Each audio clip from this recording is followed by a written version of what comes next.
Assalamualaikum Pak Yai, saya Sisi di Hong Kong. Selama ini saya mengikuti kajian YouTube di channelnya Bapak, dan ada yang perlu saya tanyakan, yaitu bagaimana caranya untuk mewujudkan Allah dalam hati dan sehingga diri ini bisa kembali ke Adam. Terima kasih sebelumnya. Wassalamualaikum warahmatullahi wabarakatuh.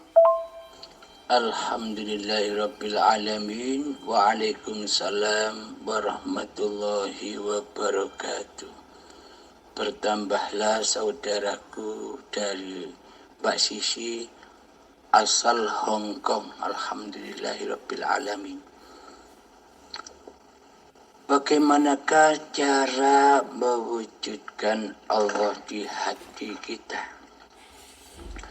Tentunya bagi setiap muslimin dan muslimat tahu sifat-sifatnya Allah.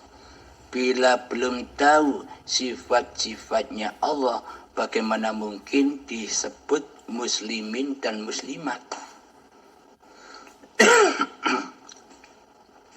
Karena sebuah agama di sisi Allah itu adalah awwaluddin ma'rifatullah. Apa yang dikatakan agama di sisi Allah, sementara selama ini kita beragama hanya di sisi manusia.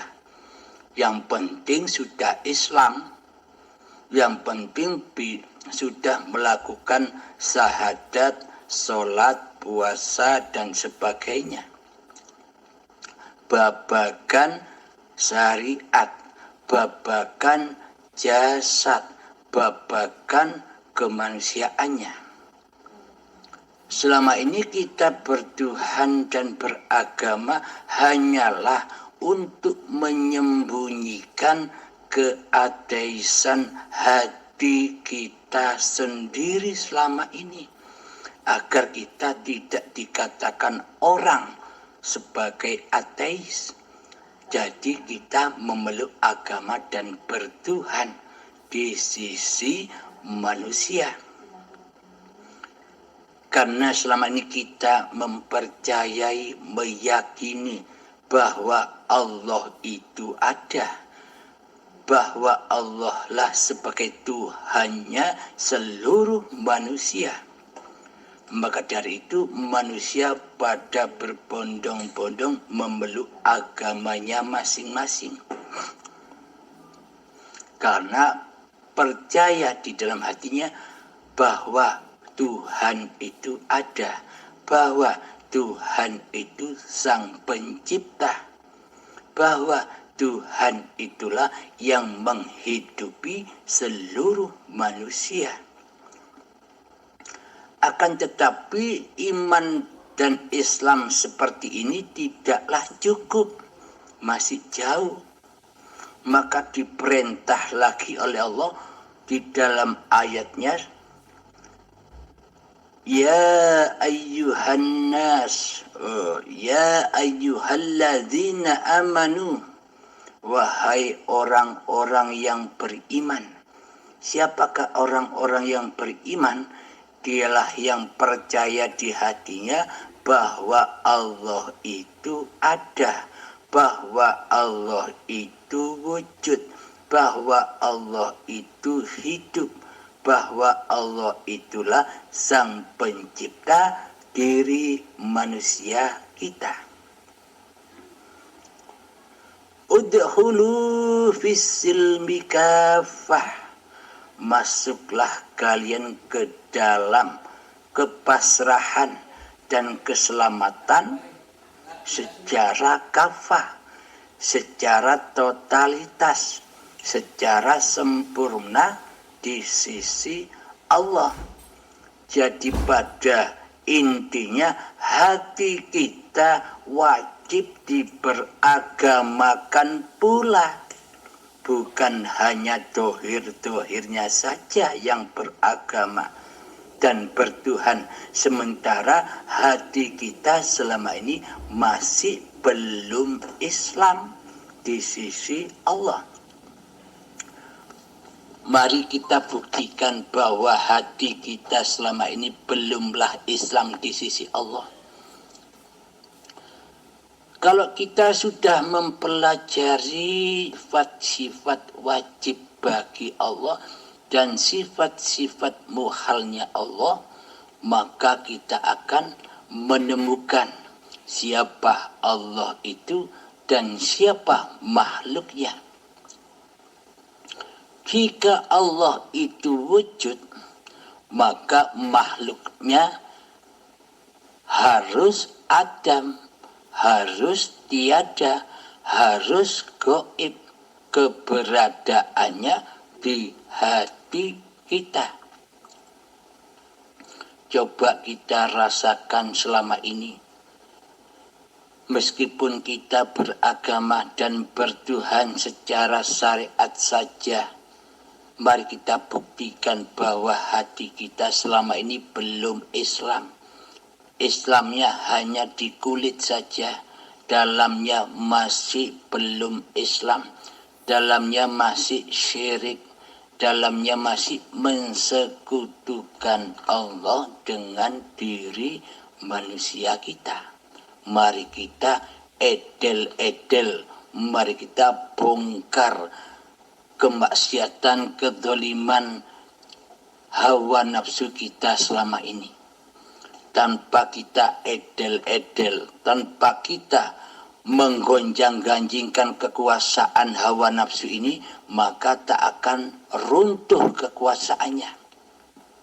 Mari kita terobos siapa diri manusia kita ini selama ini. Bismillahirrahmanirrahim.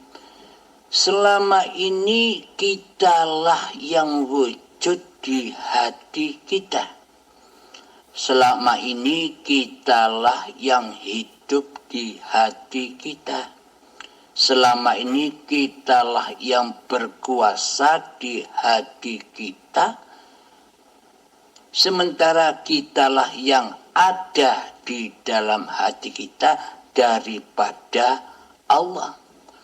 Karena Allah kita tiadakan, karena Allah sudah kita adamkan di hati kita, bahwa Allah sudah kita matikan kehidupannya di hati kita, bahwa Allah sudah kita anggap lemah dan kuasanya lebih kuasa diri kita daripada kuasa Allah di dalam hati kita selama ini.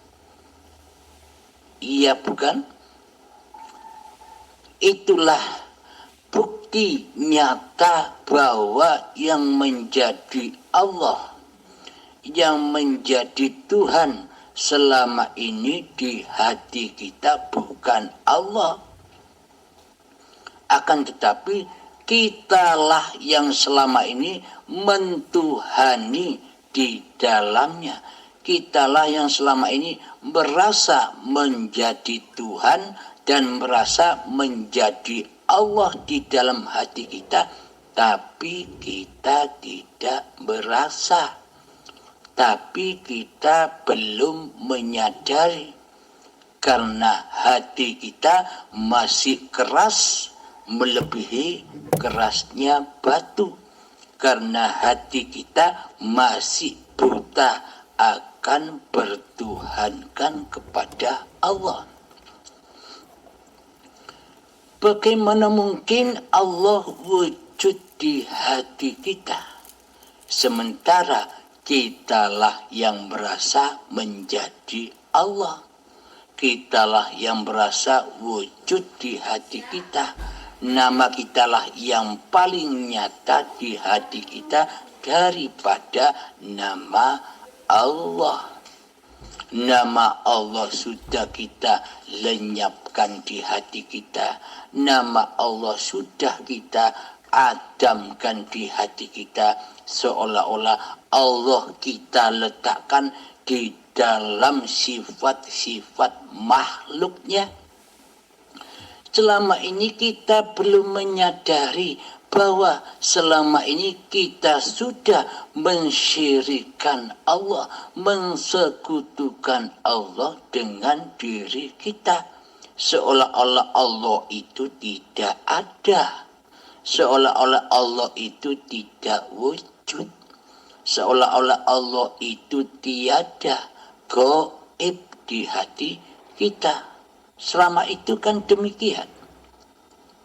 Karena selama ini kitalah yang merasa jadi Tuhan atas segala daya dan upaya yang seolah-olah kitalah sebagai pelakunya di dalam kehidupan ini. Seolah-olah kitalah yang menjadi raja bagi diri kita sendiri. Seolah-olah kitalah sebagai pengatur diri dan badan kita sendiri selama ini di hati kita. Maka dari itu cara mewujudkan Allah itu adalah, cara bertemu Allah itu adalah, cara menyaksikan Allah itu adalah matikanlah dirimu sendiri dahulu. Jika rasa kehidupan ini masih kehidupan manusianya, bagaimana mungkin kita bisa bertemu dengan yang maha hidup? Bagaimana mungkin kita bisa mensucikan hati kita dari hal-hal selain Allah, sementara di hati kita, kitalah yang mensucikan nama kita sendiri di hati kita. Maka dari itulah, rubahlah keadaan hati ini sebagaimana mestinya. Fitrahnya Allah itu wujud, fitrahnya hamba itu Adam, tidak wujud, tidak ada, gaib. Selama ini fitrahnya Allah sudah kita anggap kefitrahan diri manusia kita yang merasa mengaku-ngakui bahwa sifat-sifatnya Allah itu sebagai sifat diri manusia kita. Ini masih najis, belum fitrah, maka tak akan mampu menyembah, tak akan mampu mengabdi, tak akan mampu berzikir, tak akan mampu mengingat, tak akan mampu beribadah kepada Allah selama yang jadi Tuhan di hati kita adalah diri manusia kita sendiri. Nama manusia kita sendiri di hati kita yang merajai singgah sananya hati. Karena Allah itu tidak memandang rupa dan hartamu, Allah tidak memandang ilmu dan amalmu, Allah pun tidak memandang nasab-nasab kemuliaanmu di sisi manusia. Allah tidak memandang kehormatanmu di sisi manusia. Allah tidak menyaksikan kemuliaanmu di sisi manusia. Akan tetapi Allah hanya memandang singgah sananya hatimu, kerajaan hatimu yang jadi Tuhan, yang wujud, yang berkuasa di dalam hati ini siapa? Jika yang wujud, jika yang ada, jika yang berkuasa menjadi raja di hati kita masihlah nama diri manusia kita, maka selamanya kita zalimin kepada Allah. Selamanya kita akan syirik kepada Allah. Selamanya kita akan kufur kepada Allah. Selamanya kita akan selalu mensekutukan Allah dengan diri manusia kita. Inilah yang disebut setan yang terkutuk itu. Jadi mana mungkin setan itu bisa beribadah? Jadi mana mungkin setan itu bisa sholat, bisa menyembah Allah? Fungsinya setan itu hanyalah menjauhkan hamba Allah dari Tuhannya. Selalu dibisik-bisikkan di hati hambanya ketika hambanya sedang sholat, dibisikkan oleh iblis dan setan di dalamnya, bro, ini sholatmu, bukan sholatnya Allah. Mana mungkin Allah sholat, mana mungkin Allah nyembah Allah, inilah sholatmu sendiri. Ketika kita beribadah, bro, ini ibadahmu, bukan Allah pelakunya. Mana mungkin Allah menjadi pelakunya. Sedangkan Allah di dalam hati kita selama ini gaib. Sedangkan Allah selama ini di hati kita tiada, tidak wujud. Mana mungkin Allah sebagai penguasa di dalamnya. Ini kuasamu, kata iblis dan setan serta hawa nafsu membisikkan di hati kita begitu. Sehingga terkuasailah semua apa yang kita kerjakan menjadi af'alun nas, af'al yang fana, af'al yang hancur. Karena di dalam hatinya masih menyembah selain Allah. Meskipun kelihatannya badannya beribadah, meskipun kelihatannya badannya yang sholat, tapi di dalam hati kita selama ini siapa yang merajai di dalam ibadah dan sholat itu? Seringkali kita baca doa iftitah di dalam sholat, inna sholati wa nusuki wa mahyaya wa mamati lillahi rabbil alamin. Sesungguhnya sholatku, ibadahku, hidup dan matiku hanyalah milik Allah penguasa alam semesta ini. Jadi selama ini praktek hati kita sudah menyimpang dari ayat ini. Niatan-niatan hati kita sudah nyimpang dari asal niatnya. Di dalam hati kita berkata, aku sholat ini karena Allah Ta'ala. Di dalam hati kita berkalam demikian. Akan tetapi praktek hati kita selama ini, kita yang merasa mengakui bahwa ibadah dan sholat itu milik kita, yakni li nafsi. Karena selama ini kita masih belum bertuhankan Allah.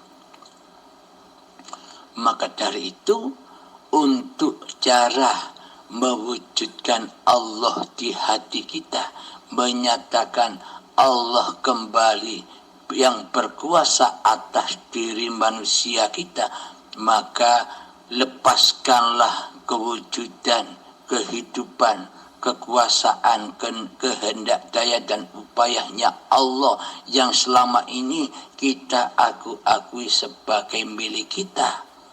Maka kita pasrahkan kembali kepada Allah bahwa semua itu adalah sifat-sifatnya Allah. Maka ketika sudah kita persembahkan kembali bahwa semua sifat-sifat yang selama ini kita akui sebagai sifat diri kita, sudah kita persembahkan amanah-amanah ini kepada yang berhak, yakni Allah, maka matilah diri manusia kita. Sudah tidak menjadi penguasa lagi, sudah taubat menjadi Tuhan. Nah, siapakah yang bisa merasakan kewujudan Allah? Apakah manusia bisa merasakan kewujudan Allah sementara manusianya kembali ke alam fitrahnya, yakni Adam, kembali ke asal usulnya, yakni tiada dan gaib? Apakah manusia bisa merasakan kehadiran Allah? Kecuali Allah lah yang bisa merasakan kehadiran zatnya sendiri.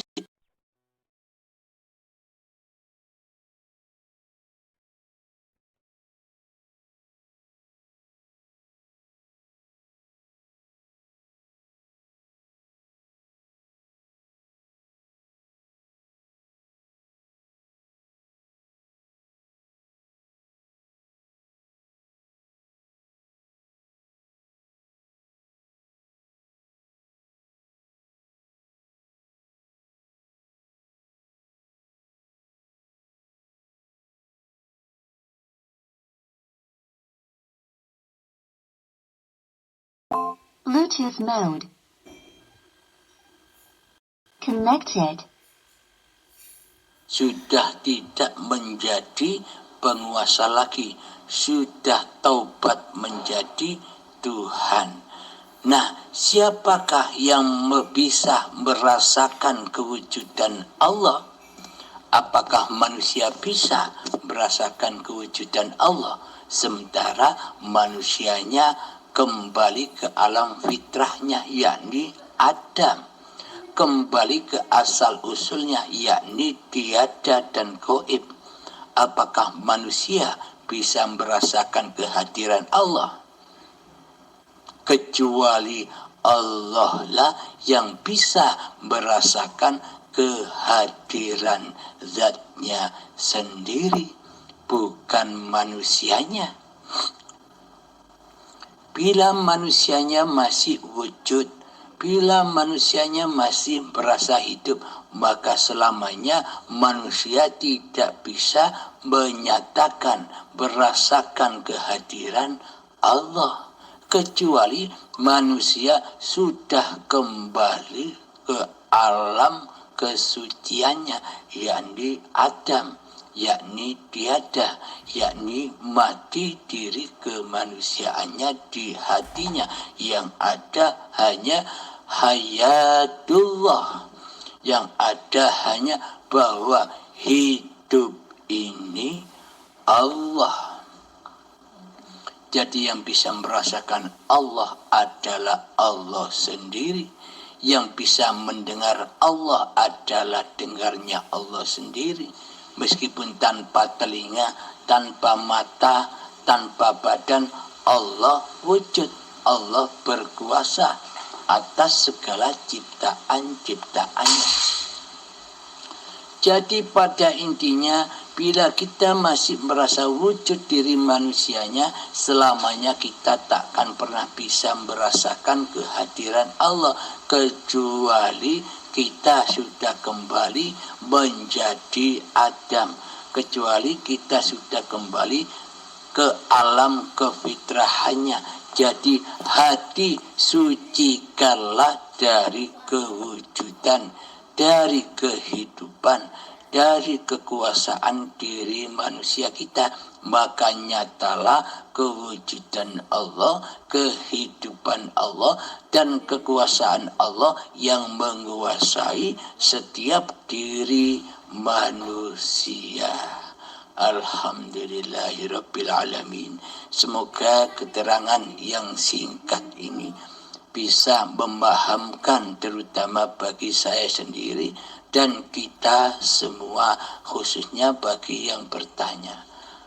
Alhamdulillahirabbil alamin. Assalamualaikum warahmatullahi wabarakatuh.